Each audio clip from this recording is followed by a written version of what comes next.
So hello everyone, this is Saumya Singhal again और आज मैं आप सभी के सामने लाई हूँ अपनी TDS की सीरीज़ का दूसरा पार्ट।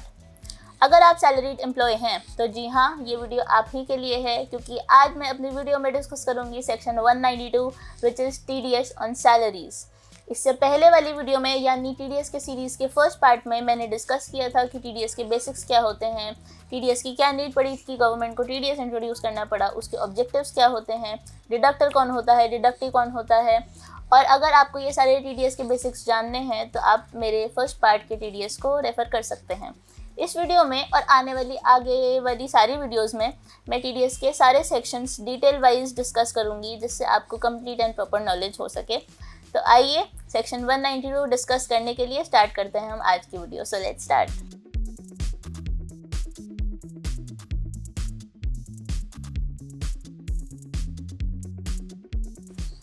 सो आज मैं आप सभी के सामने डिस्कस करूंगी section 192 which is TDS on salary. आज की वीडियो में मैं आपको बताऊंगी कि इसके क्या मीनिंग होता है, रेट्स क्या एप्लीकेबल हैं सेक्शन 192 के अंडर, कब काटा जाता है TDS इस सेक्शन के अंडर, थ्रेशहोल्ड लिमिट्स क्या हो सकती हैं, एक्सेप्शंस क्या होती हैं जिसमें आपका TDS इस सेक्शन के अंडर नहीं कटेगा, और बाकी एक्स्ट्रा कोई जनरल पॉइंट्स होंगे वो भी मैं साथ में कवर करूँगी। तो अगर आपकी estimated total taxable salary exemption limit से ज़्यादा एक्सीड कर रही है तो जी हाँ, आपका TDS ज़रूर कटेगा इस सेक्शन के अंडर। आपका जो एम्प्लॉयर है वो रिस्पॉन्सिबल रहेगा आपका TDS काटने के लिए इस सेक्शन के अंडर। TDS किस रेट से कटता है इस सेक्शन में? तो जो भी हमारे करंट ईयर में करंट स्लैब रेट्स एप्लीकेबल होते हैं वो ही हमारे एप्लीकेबल होंगे TDS कटने के लिए इस सेक्शन के अंडर। बाकी सारे TDS के सेक्शंस में एक प्रॉपर पहले से ही रेट डिनोमिनेटेड है, बट इस सेक्शन के लिए ऐसा कोई रेट एप्लीकेबल नहीं है। इंस्टेड जो भी हमारा करंट स्लैब रेट चल रहा है उसके हिसाब से ही टैक्स कटता है। इस सेक्शन के लिए हमारा प्री रिक्विजिट ये है कि एम्प्लॉयर एम्प्लॉय रिलेशनशिप एग्जिस्ट करना बहुत ज़्यादा ज़रूरी है। अगर ऐसा कोई रिलेशनशिप एग्जिस्ट नहीं करता है तो TDS नहीं कटेगा इस सेक्शन के अंडर। तो ये एग्जिस्ट करना बहुत ज़्यादा ज़रूरी है। जैसे कि आप स्टार्ट में देख सकते हैं कि एम्प्लॉयर सैलरी पे करता है एम्प्लॉय को, एम्प्लॉय डिडक्टर है और एम्प्लॉय हमारा डिडक्टी है। डिडक्टर डिडक्टी कौन होता है ये मैंने पार्ट 1 में बताया था, जिसका मैंने लिंक डिस्क्रिप्शन बॉक्स में दे रखा है, तो आप एक बार वो वीडियो भी रेफ़र कर सकते हैं। तो हमारा एम्प्लॉयर TDS डिडक्ट करने के बाद एम्प्लॉय को सैलरी फाइनली पे करेगा। Now what all consists of employer? Employer में हमारी companies, individuals, HUFs, trust, partnership firms, cooperative societies, यानी कोई भी ऐसी ऑर्गेनाइजेशन हमारे एम्प्लॉयर के अंडर आती है जो अपने सैलरी देता है एम्प्लॉय को और जिसकी सैलरी एक्सीड करती है बेसिक एग्जेम्पशन लिमिट को। यहाँ पे मैंने आपको पहले ही बता दिया है कि एम्प्लॉयर एम्प्लॉय रिलेशनशिप एग्जिस्ट करना बहुत ज़्यादा ज़रूरी है अगर आपको TDS ऑन सैलरी काटना है तो। Now when is TDS deducted under section 192? तो इस सेक्शन के अंडर TDS डिडक्ट कब होता है? तो it is deducted on actual payment of salary and not during accrual of salary.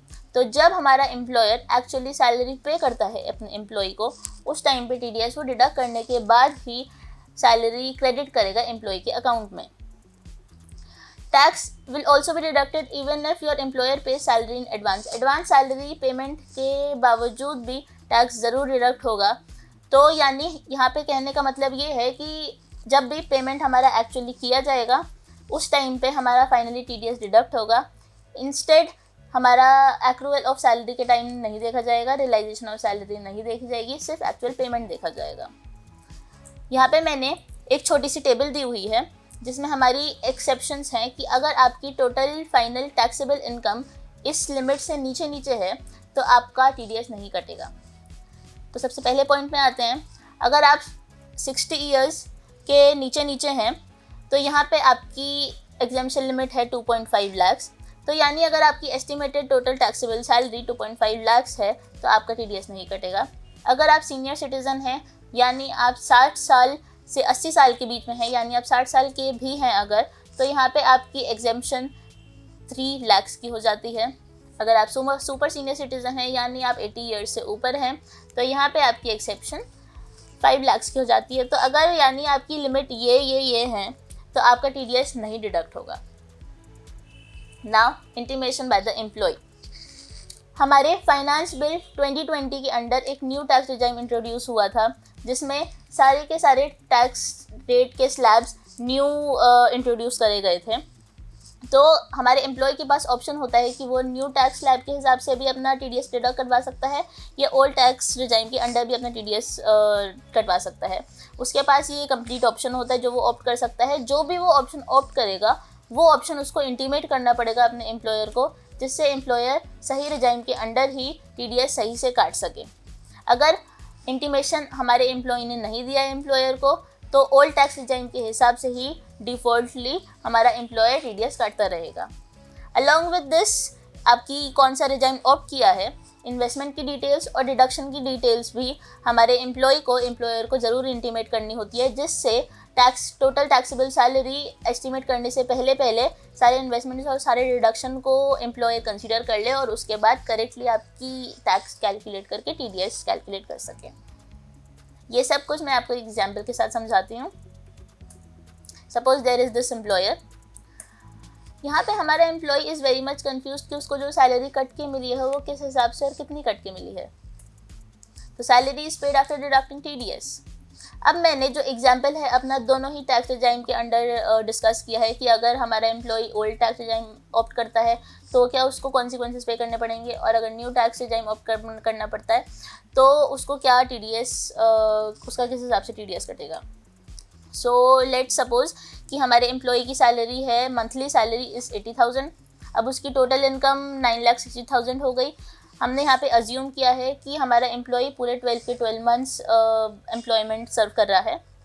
Now हमारा ओल्ड टैक्स रिजाइम के अंडर हमारे स्टैंडर्ड डिडक्शन गवर्नमेंट ने दी गई थी 50,000 to all the salaried employee, जिससे वो स्टैंडर्ड डिडक्शन अपना ले सकता था 50,000 का। और हमारी रिडक्शन जो चैप्टर 6A के अंडर वाली है, यानी 80C, 80D, 80G, 80CCC वगैरह सारी रिडक्शंस हमारी चैप्टर 6A के अंडर आती हैं। तो ये वाली हमारी दोनों ही रिडक्शंस सिर्फ हमारी ओल्ड रिजाइम में ही एप्लीकेबल है और न्यू रिजाइम में ऐसी कोई रिडक्शन एप्लीकेबल नहीं है। न्यू रिजाइम और ओल्ड रिजाइम की मैंने एक सेपरेट वीडियो अपने चैनल में डाली हुई है, जिसका लिंक मैं आपको डिस्क्रिप्शन बॉक्स में दे दूँगी, तो वो वाली वीडियो भी रेफ़र करना ना भूलें, विच इज़ वेरी हेल्पफुल। तो हमने फाइनल अपनी total income chargeable to tax calculate कर ली है, which is 8 lakh as per old regime, क्योंकि उसमें हमारी रिडक्शंस एप्लीकेबल हुई हैं, और न्यू रिजाइम में ऐसी कोई रिडक्शंस एप्लीकेबल नहीं हुई है, तो विच फाइनली कम्स टू 9,60,000। हमने टैक्स स्लैब्स के हिसाब से कैलकुलेट किए हैं। दोनों ही स्लैब रेट्स कम्प्लीटली डिफरेंट हैं, ओल्ड टैक्स के भी और न्यू टैक्स रिजाइम के भी। तो उसके हिसाब से भी हमने टैक्स कैलकुलेट किया है, सेस वगैरह इंक्लूड कर लिया है। तो हमारी जो फाइनल टैक्स लाइबिलिटी बन रही है for the whole employment period is 75,400 under old tax regime और 71,760 अंडर न्यू टैक्स रिजाइम। अब यहाँ पे हमारी एक इक्वेशन है जो हम यूज़ करते हैं TDS ऑन सैलरी कैलकुलेट करने के लिए। इस इक्वेशन के हिसाब से जो भी हमारे एम्प्लॉयर ने final total tax liability calculate करी है, वो टैक्स लाइबिलिटी डिवाइड होती है आपकी पूरी पीरियड ऑफ एम्प्लॉयमेंट जो भी आपने एक साल में सर्व किया है उससे। तो अगर आपने अपना एम्प्लॉयमेंट सर्व किया है 7 महीने के लिए, तो आपकी टोटल टैक्स लाइबिलिटी 7 से डिवाइड होगी, और अगर आपने पूरा 12 महीने के लिए यानी पूरे साल ही सर्व किया है अपने एम्प्लॉयमेंट को, तो वो 12 से डिवाइड होगा। तो यहाँ पे मंथली बेसिस पे हमारा TDS कैलकुलेट हो जाता है। नाउ यूजिंग दिस फॉर्मूला हमने अपनी टोटल टैक्स लाइबिलिटी जो हुई थी वो हमने डिवाइड कर दी पीरियड ऑफ एम्प्लॉयमेंट। यहाँ पे हमने अपना ऑलरेडी स्टार्टिंग में अज्यूम कर रखा था कि employee is serving for the whole 12 months in a year, तो हमने 12 से डिवाइड कर दिया। ये हमारी रिस्पेक्टिव TDS जो हर महीने हमारा एम्प्लॉय काटेगा वो यहाँ पर आ गया है, this one and this one. I hope आपको इस एग्जाम्पल से थोड़ी हेल्प मिली होगी। अगर आपने पैन प्रोवाइड नहीं किया है अपने एम्प्लॉयर को, तो क्या कॉन्सिक्वेंसेस पे करने पड़ सकते हैं। अगर आपने पैन नंबर अपना नहीं भी प्रोवाइड किया हुआ है, तब भी आपका टैक्स ज़रूर कटेगा इस सेक्शन के अंडर। आपका टैक्स कटने का रेट होता है 20% अगर आपने पैन नहीं प्रोवाइड किया है, 20% without including health and education cess, या फिर आपने जो भी करंट स्लैब रेट्स के हिसाब से आपकी टैक्स लाइबिलिटी बनी है वो, इन दोनों में से जो भी हायर होता है उसके हिसाब से TDS फाइनली कटता है। तो क्या होता है अगर आप एक से ज़्यादा एम्प्लॉयर को एक साथ सर्व कर रहे हैं, तो यहाँ पे आप फॉर्म नंबर 12 भी भर सकते हैं, जिसमें आप किसी भी एक एम्प्लॉयर को अपनी इनकम जो भी सारी पहले वाले एम्प्लॉयमेंट्स आपने सर्व करी है वो आप प्रोवाइड कर सकते हैं। आप कोई भी एक एम्प्लॉयर चुन सकते हैं।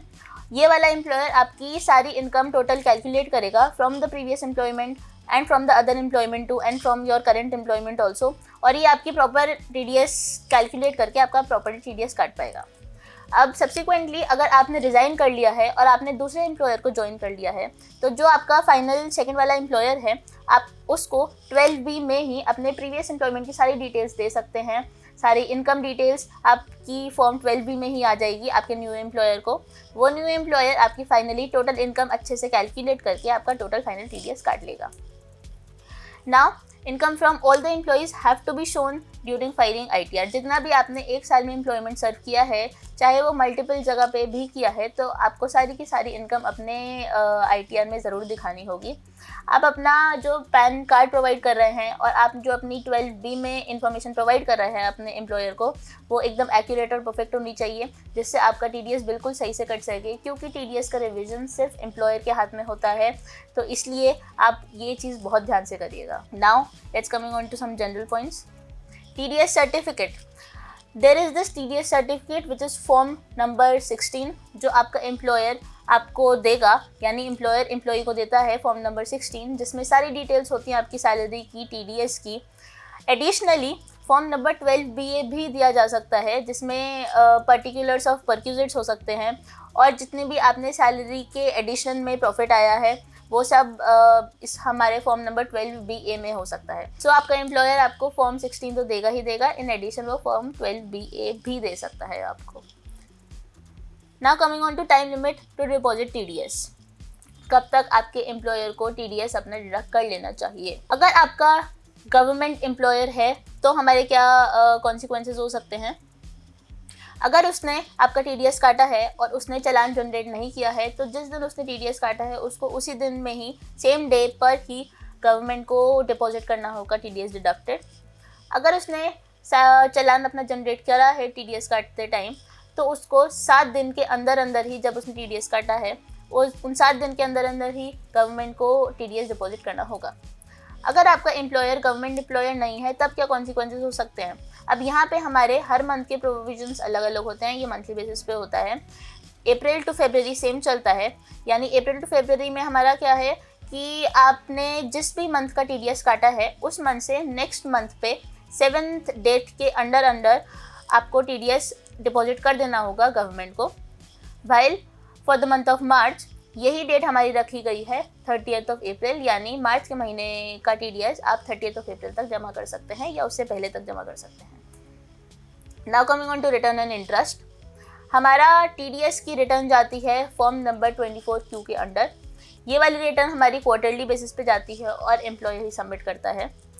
Now coming on to the interest consequences की, क्या इंटरेस्ट कॉन्सिक्वेंसेज आपके एम्प्लॉयर को पे करनी पड़ सकती है अगर वो TDS सही टाइम पे नहीं काटेगा, या फिर उसने सही टाइम पे TDS काटा भी है और सही टाइम पे TDS डिपॉजिट नहीं किया है तो।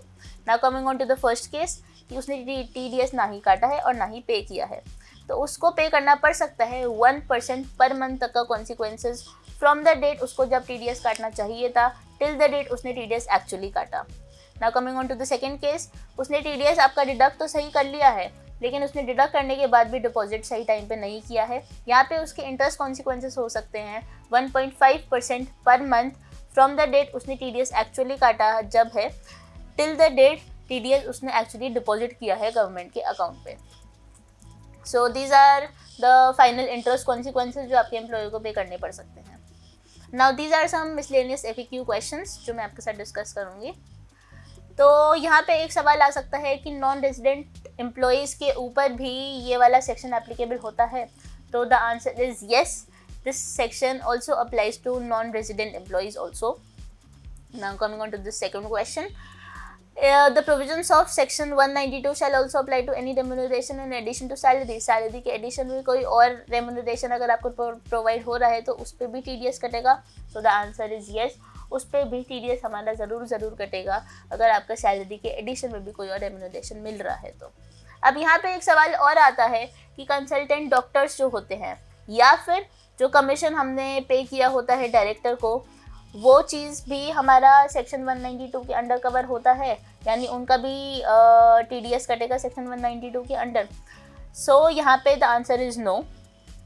मैंने आपको स्टार्टिंग में ही बताया था कि एम्प्लॉयर एम्प्लॉय रिलेशनशिप एग्जिस्ट करना बहुत ज़्यादा ज़रूरी है इस सेक्शन के अंडर TDS कटने के लिए।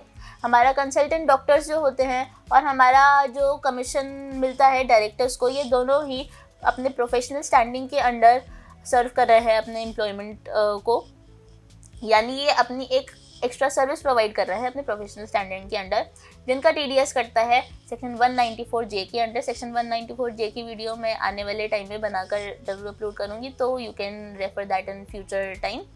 सो इनका TDS नहीं कटेगा इस सेक्शन के under. So yes, that's it friends for today's video.